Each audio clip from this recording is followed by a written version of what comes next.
Hi friends, இந்த வீடியோவில் நல்ல காரசாரமான டேஸ்டியான கோவக்காய் வறுவல் எப்படி செய்கிறதுன்னு பார்க்க போகிறோம். இது எப்படி செய்கிறதுன்னு பார்க்கலாம் வாங்க. இதுக்கான மசாலா ஃபஸ்ட்டு ரெடி பண்ணிக்கலாம். ஒரு கைப்பிடி வேர்க்கடலை, ஒரு ஸ்பூன் தனியா, 2 டேபிள் ஸ்பூன் கடலைப்பருப்பு, 1 டேபிள் ஸ்பூன் உளுந்து பருப்பு, 1 ஸ்பூன் ஜீரகம், காரத்துக்கு தேவையான அளவுக்கு வரமிளகா. இது எல்லாத்தையும் இப்போ நம்ம நல்லா வறுத்து எடுத்துக்கலாங்க. ஒரு கடாயில் கொஞ்சமாக எண்ணெய் விட்டு இந்த எல்லா மசாலாவையும் இதோடு சேர்த்து லோ ஃப்ளேமில் நல்ல பொன்னிறமாக வர அளவுக்கு நல்லா வறுத்து எடுத்துக்கலாங்க. சேர்த்துருக்க பருப்பெல்லாம் பாதி வறுப்பட்டதுக்கு அப்புறமா நம்ம வரமிளகாயை சேர்த்து நல்லா வறுத்துக்கலாம். இதை வறுத்து நல்லா ஆற வச்சு நம்ம பொடி பண்ணி எடுத்துக்கலாங்க. தாளிப்புக்கு கருவேப்பிலை, ஒரு பெரிய வெங்காயத்தை நான் ஸ்லைஸஸாக கட் பண்ணி எடுத்திருக்கேன். 1/2 கிலோ கோவக்காய் எடுத்திருக்கேங்க. இதையும் நல்லா ஸ்லைசஸாக கட் பண்ணி எடுத்து வச்சுருக்கேன். இப்போ ஒரு கடாயில் தேவையான அளவுக்கு எண்ணெய் விட்டுக்கலாம்.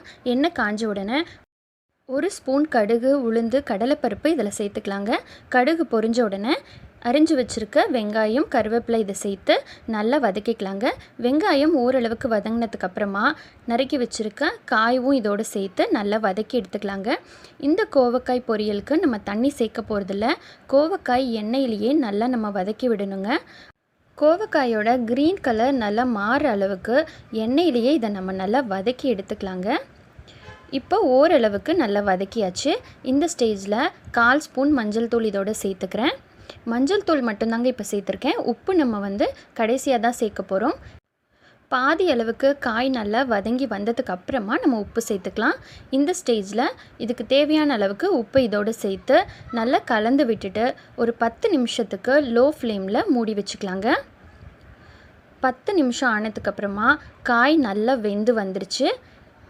இந்த ஸ்டேஜில் நம்ம அரைச்சி வச்சுருக்க மசாலாவை இதோடு சேர்த்து நல்லா கலந்து விட்டுக்கலாங்க. மசாலா ஏற்கனவே நம்ம நல்லா எண்ணெயில் வறுத்துருக்கோம்.